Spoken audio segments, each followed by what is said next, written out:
Ooh. Jill and Wames drove up the parking garage ramp, lurching and screeching and hollering for help, but they eventually made it to Chantilly, and suddenly, Dary and GeAngelo felt a presence, a nerdy presence, descend upon them. They had backpacks on. It was Leo and Alana, the nerds of Racers Past, with lessons and a lot of information that no one had asked for. Because that's what nerd ghosts do. They just show up and they think they know everything. Don't worry, GeAngelo. We've got you covered. We'll explain all about how to be a boy. Here's your first lesson. Make sure to go to Harvard and get a master's degree in being a boy. Harvard is the only way you'll ever know anything. Here's your second lesson. When your girlfriend asks you to turn the steering wheel because she doesn't want to and she'd rather push the car like a big, strong boy, you let her.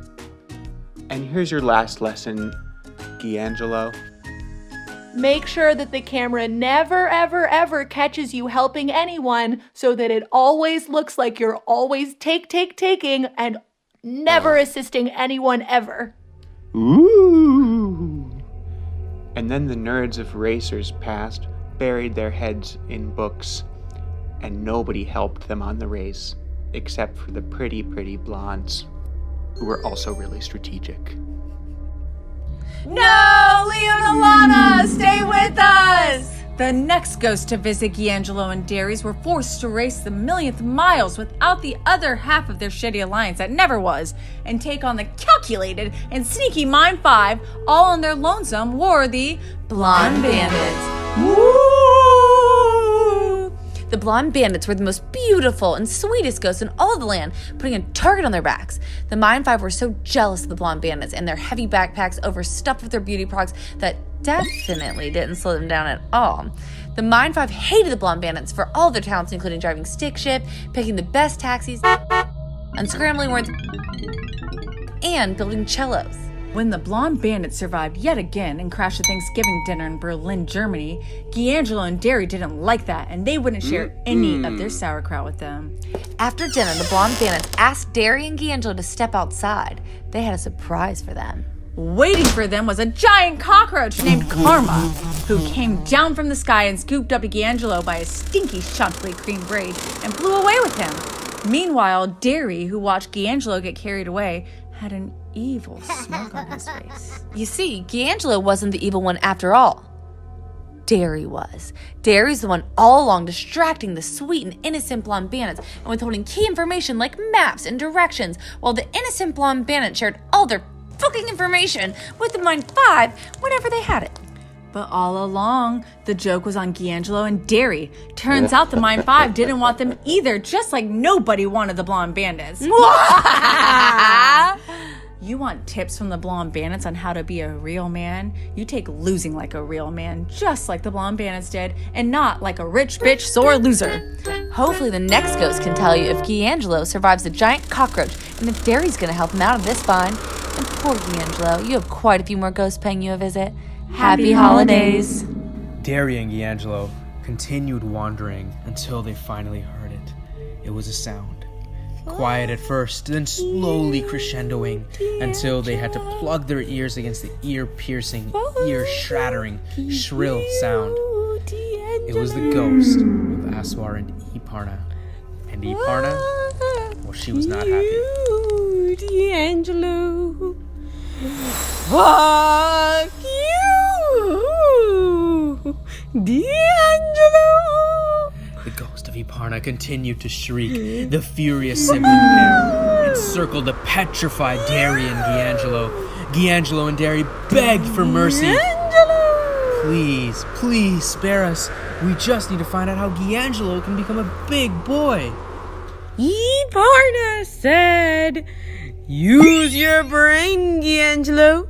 If you don't have one yet, we as the other nerds might be able to help.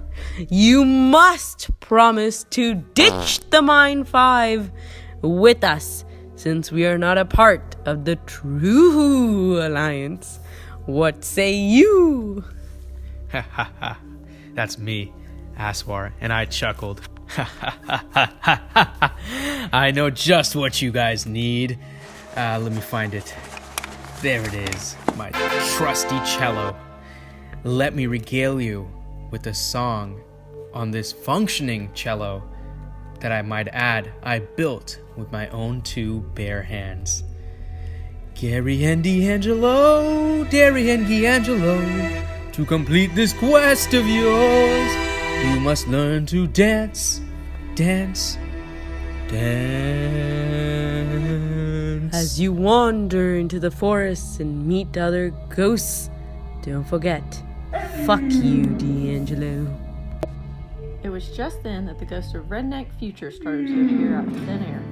Brandine, I done told you that you ain't bringing them possums in the trailer. They's for eating, not pets. Cletus, get your daggum paws off the couch.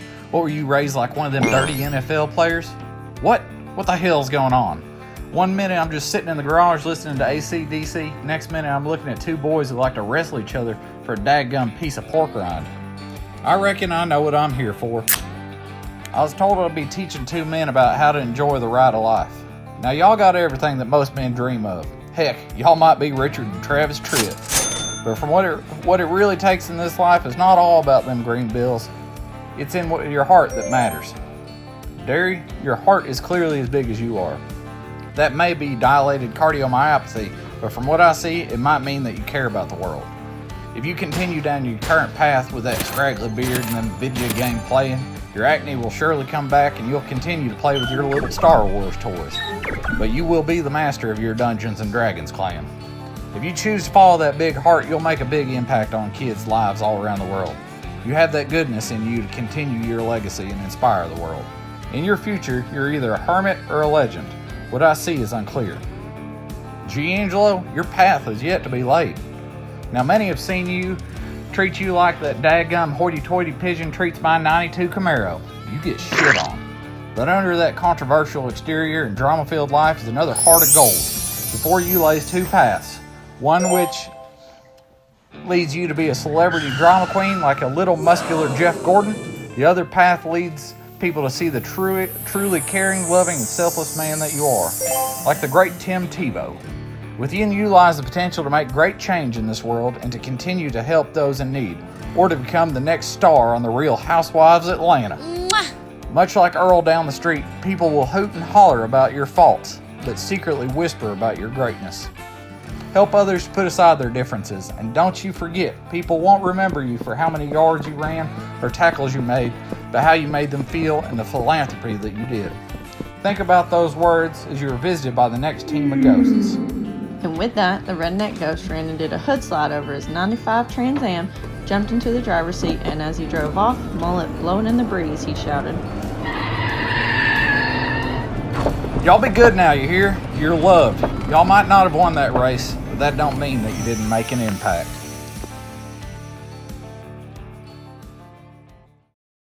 And that concludes this week's episode of The Amazing Story. Tune in next week to see what happens to our heroes. Will GeAngelo become a real boy? Will Dary be able to survive GeAngelo? And what do the remaining ghosts have in store? We out!